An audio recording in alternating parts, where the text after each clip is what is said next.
Hello, everybody. Hello. Hi. Hi, hi. Oh boy, we made it happen today, didn't we? Yes, we did. Yes. Listen, thank you, sisters, for joining me this afternoon as we talk about and as we celebrate Faith and HIV/AIDS Awareness Day. I don't recall, this is the first year actually that I have been made aware of this particular day. I'm aware of um, uh, December the 1st, which is the day that we commemorate HIV and AIDS survivors and those who have gone on. But this is the first year that I'm becoming aware of Faith and HIV/AIDS Awareness Day. Were y'all aware of this day before? I Nope. I wasn't. I wasn't, but it kind of makes sense now though, because I mean the HIV is in the faith-based community, so it Yeah. makes sense to have this day. And I haven't seen anything like really on Facebook. Usually Me people either. post on Facebook, but I haven't seen anything. Yeah. Well, I received an email with a litany and uh, brochure, I mean, a logo, the logo that I showed at the beginning of this presentation. And I received it from an organization that I'm a part of. It's the Samuel DeWitt Proctor Conference. And it's an organization that is focused on social justice ministry and just addressing the ills that impact particularly the Black community. And so they created a litany that we read last night at church, and so that's how I heard about it. And so for that reason, I wanted to come on. And I initially, I was going to just come on and talk about HIV and AIDS and faith as someone who worked in the field of HIV and AIDS for nearly 9 years. And then I thought, well, wait a minute, the best thing to do is to get some people, particularly some Black women who know firsthand about living with HIV and AIDS. And then, of course, you two are the ones that I thought of, and I reached out to you today. And thank you so much for taking the time out of your schedules. I know both of you got stuff to do and that you're doing, but you thought that this was a worthy opportunity and cause to come on and talk about it. So that's what I want to do. First, if you don't mind just introducing yourselves, let people know who you are. And let me just tell you where we're live streaming. We're live streaming on the Gathering Facebook page. Of course, you know that's the church where I serve as co-pastor. We are live streaming on my personal Facebook page, and we're live streaming on YouTube. So there hopefully be a lot of people who will see this and who will hear from you, and that's who I want them to hear from, you too. So let's start with you introducing yourselves and just say anything you want to say about yourself and HIV and AIDS, and then I'll ask. I just have two questions we'll get to. So anybody can start first. Go on, Helen. Oh, okay. I was letting you start, but anyway, yes, my name is Helen Zimba, and yeah, I am here in Dallas. Of course, I've been living with HIV. Or HIV has been living with me for the past maybe 28 years, and I was diagnosed when I was pregnant, and so many years later, here we are. I talk about my lived experience because there's so much stigma around, but I try to break that stigma by speaking out and living out loud with what I have. So that's me. And I've I known Miss Irie from the beginning From the of my beginning. journey because this is the journey. This This is is the the journey. So I've known Miss Irie from my beginning of my journey. And I love Thank that you. you said, Helen, I love that you said living out loud. And we may say a little bit more about that Mhm. later. All right, go ahead. You're next. My my name is Tony Clark. I've been diagnosed for 30 years living with HIV. I'm a mother of two kids. I met Miss Irie when I got pregnant with my son, and I also been clean for 28 years from uh, substance abuse. So that's my story. All right. So yes, so thank y'all for telling folk my age and how long we've been rocking together, right? Um, All but right. yeah, and I just have to say that you two women have made such an impact in my life. I was so ignorant about HIV and AIDS. And then when I started working in that field, like you're right, almost 30 years ago, um, and you two, I met you two at the organization that I worked for.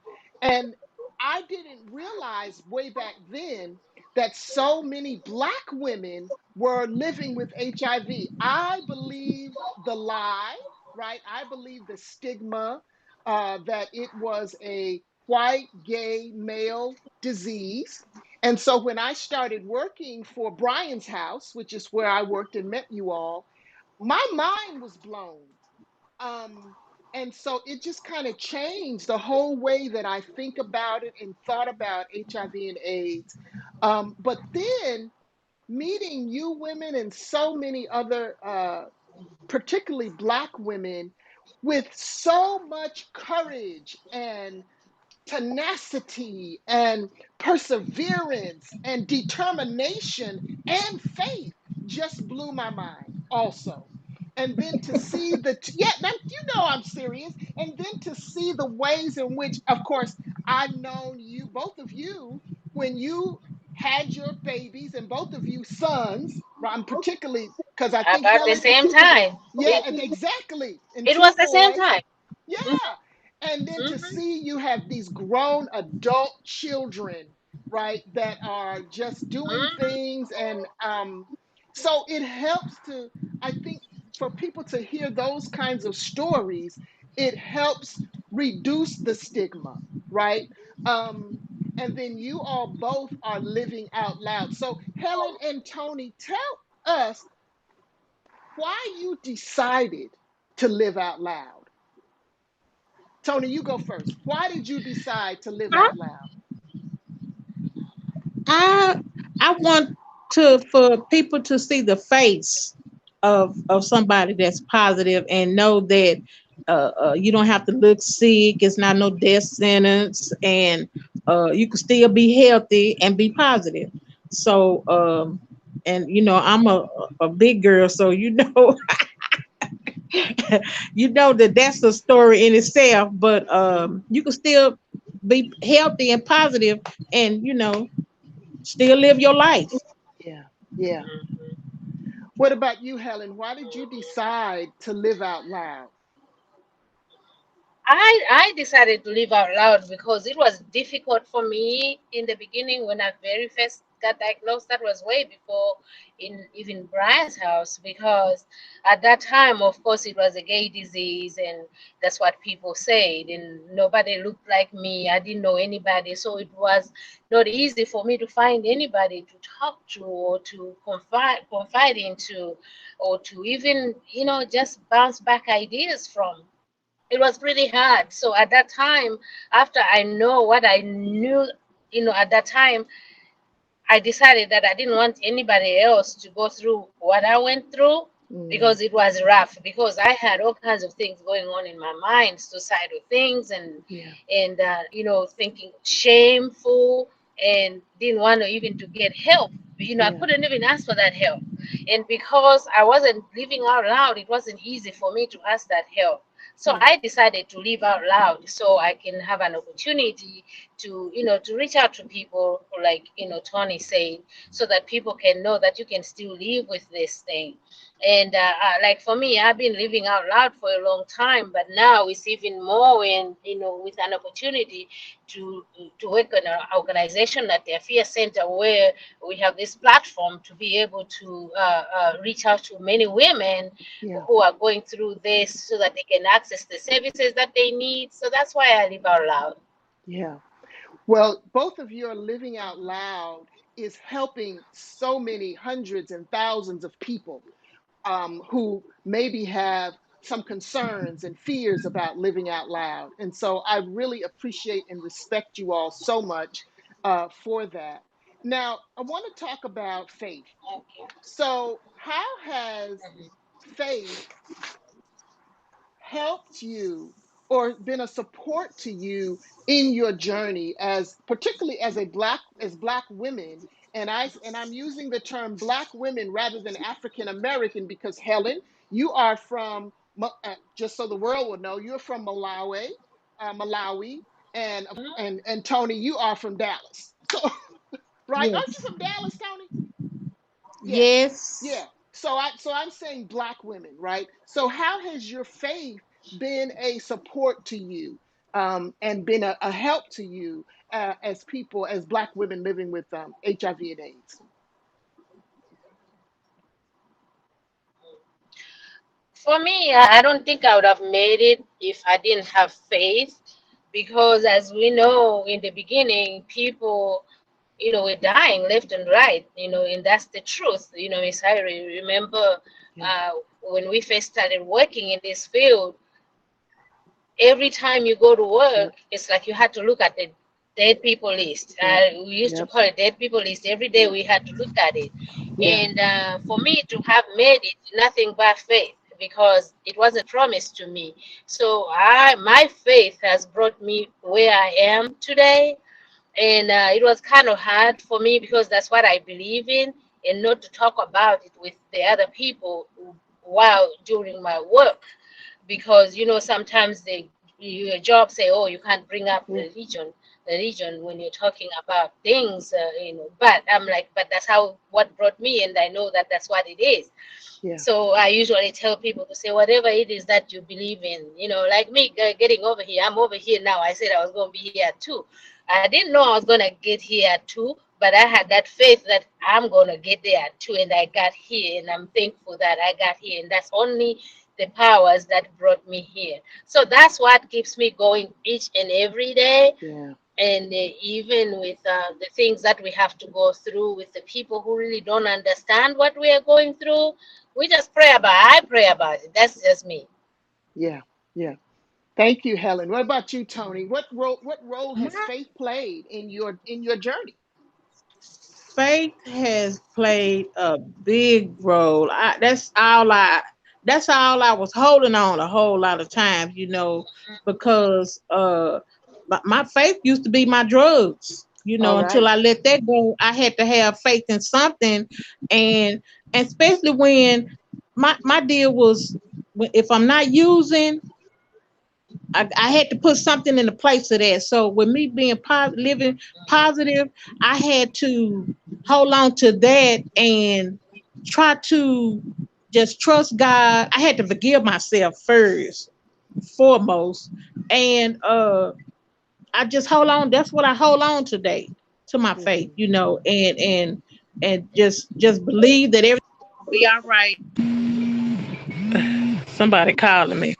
So I mean, my faith has got a whole lot stronger since I've been living with HIV. It has got a lot stronger. You know, Now, one of the I have things, to put all my trust in God. So Yeah. but I'm gonna push y'all just a little bit, because yes, your faith is in God. It has been in God. Your faith is also in yourself. You all have, and I want you to talk about that a little bit, because you have to believe also in yourself and in your own. um I'm going to let y'all talk about that. So what does it look like to have faith in yourself as a woman, as a black woman living with HIV?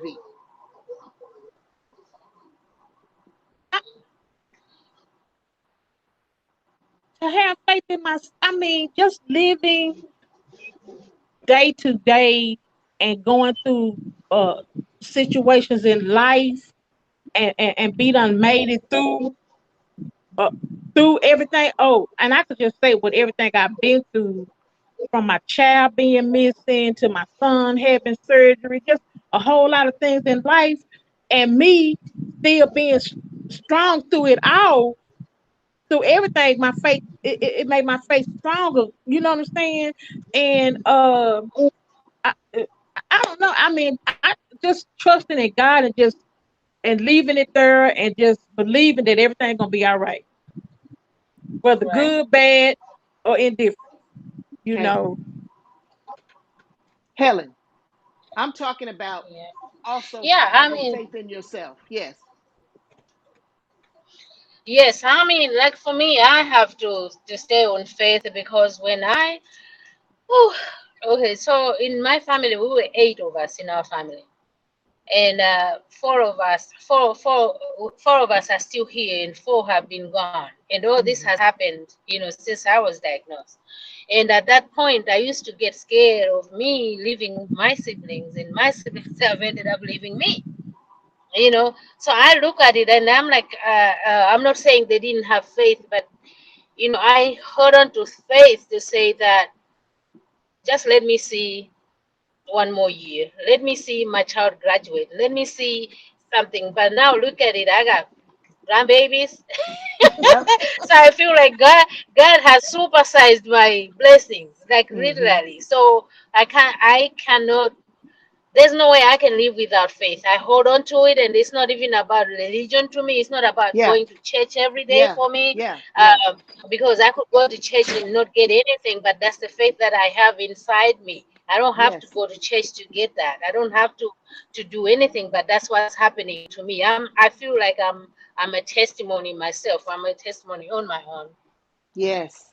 And that's what I wanted to, that's what I wanted to get at, because by no means, of course, I'm a pastor, right? So I always believe in having faith and trust in God, in the divine, and the divine is within us. And so that allows us, Right. I think, to believe and to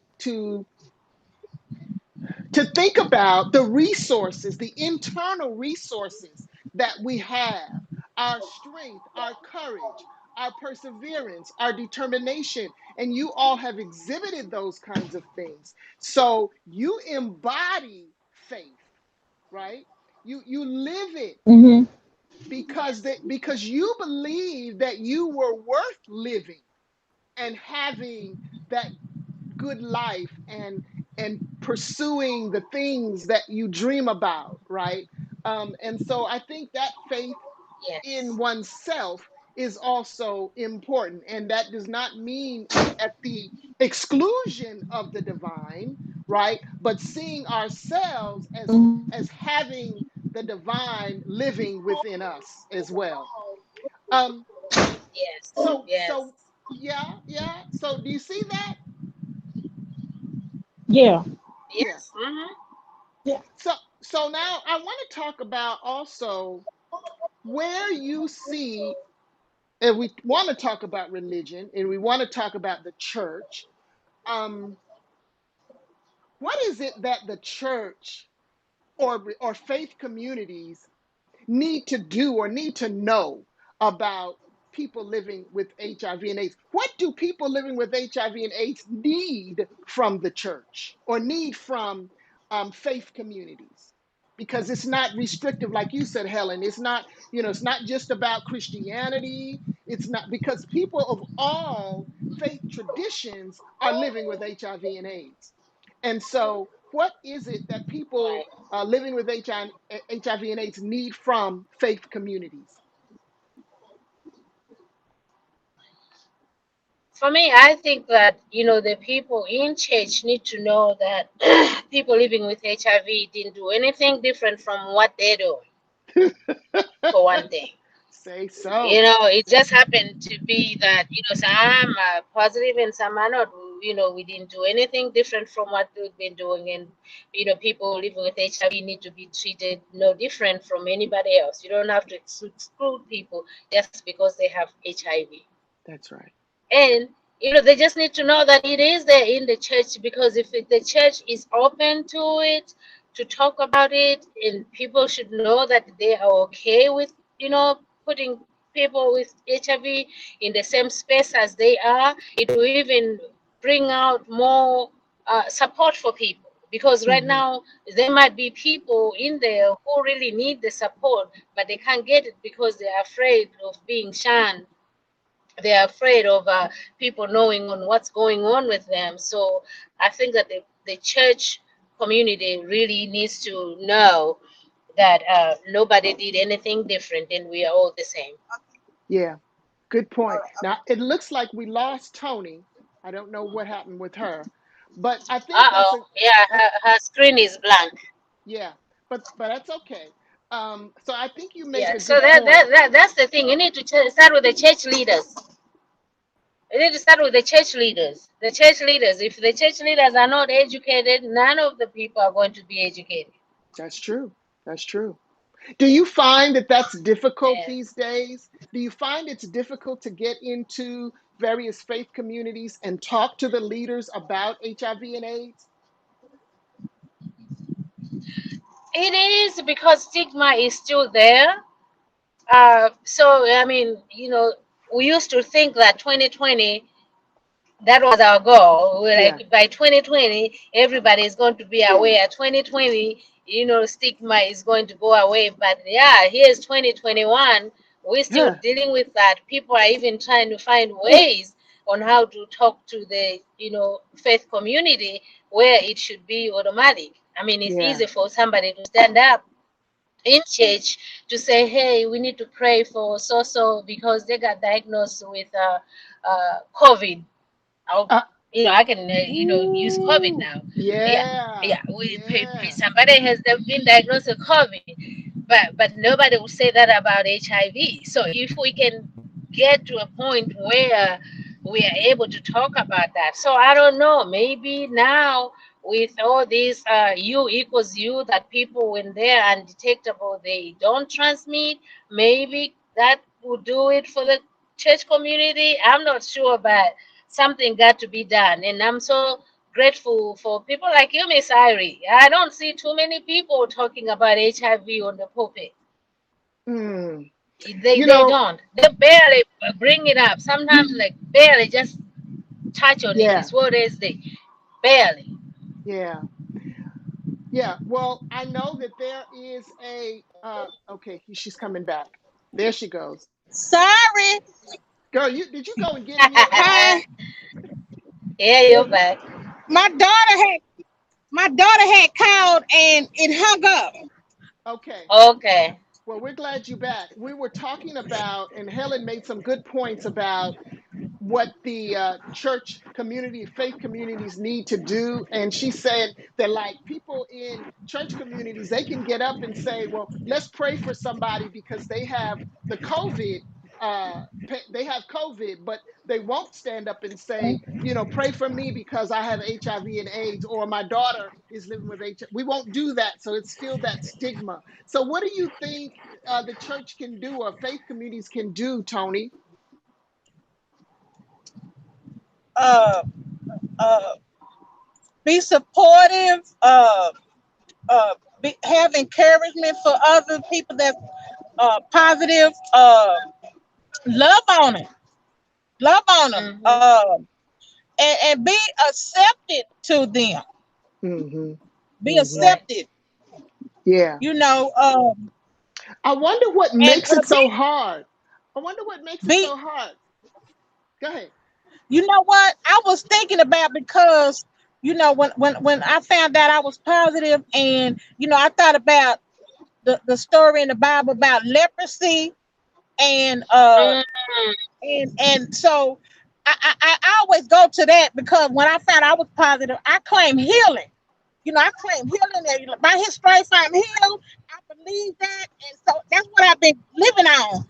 So I'm thinking that maybe people be thinking about the same thing as the story of leprosy in the Bible, because they Mm, they treated them a certain type of way. Yeah, that's true. right, That's true. But right. but okay, so Helen, when you brought up COVID, that really got me to thinking because COVID is more contagious. Like COVID is contagious. HIV is not contagious. AIDS is not No, contagious. You can't catch it, right? But still, people are more reluctant. There's still this stigma around HIV and AIDS, and I think it's right, because it has in people's minds something to do with sex, and the church right. faith communities got issues with anything related to sex. They don't want to talk about it. And Yes, so so that's a whole big problem right there. Um, right. and Education. Like yes, I'm not sure how many times we have to educate, but I think we have to keep on educating. And I wish maybe it was part of the. I don't know. I'm not familiar with what it takes people to have a church or to be on the pulpit. I wish it was part of the the curriculum curriculum, to say the curriculum, every now and then bring up bring up HIV, because of exactly. course things change all the time. So I wish maybe it was talked more, and the reason why people are still ignorant about it is because they don't know. They Yeah, don't want to know because yeah. we are there. I mean, we like people, some of us who are living out loud, we are available to say, hey, you want us to come, speak to your people. We can come to speak to your people. You got Yeah. deacons that are, you put deacons every year in your church or every 2 years or whatever. Why can't it be part of it? The way we do ministries, you say, okay, you want to be in the hospitality ministry, whatever ministry, the one, the visitation ministry. And you talk about all those things. People who have cancer, who have memory, and all Mm-hmm. that. Why Mm-hmm. not HIV in it? Yeah. Why not HIV in it? That's a good point, Helen. That is a good point. Make it a part of the teaching program of the Right, church. Just yeah, right. that's a good point. I love that. Um, all right, listen, I don't want to keep y'all too much. I said we were just going to be on here for 30 minutes because I know Helen, you're a doula, so you have a shower right now. And Tony, you just got off work, Yes. your second job. Here goes Shay. There goes Chelsea. Oh my goodness. Hey, Oh, Chelsea. Oh my oh goodness. my God. Oh my You goodness. know what, Miss Irie? We see each other now, like, long time ago when we were seeing each other, it was about doctor's appointments and, people being depressed. But now we see each other having fun. Yes, It We yes, ain't are yes, here yes. to have fun. it ain't even about HIV no more. It's That's about right. living life It's No to the about more. We fullest. living. did.